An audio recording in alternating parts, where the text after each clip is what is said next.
எங்க செருக்களம் மாறணும்னா எங்க சிறுகளம் மாறணும்னா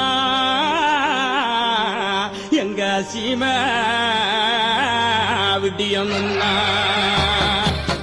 உரிமைய காக்காட்டி ஆட்டி மயம் காட்டி கொதிச்சு எழுந்து அடி கொடுமைகள் தீராட்டி அடி மேல் ஓங்கி அடி ஆவேசமாக அடி இடி போல் முழங்கி அடி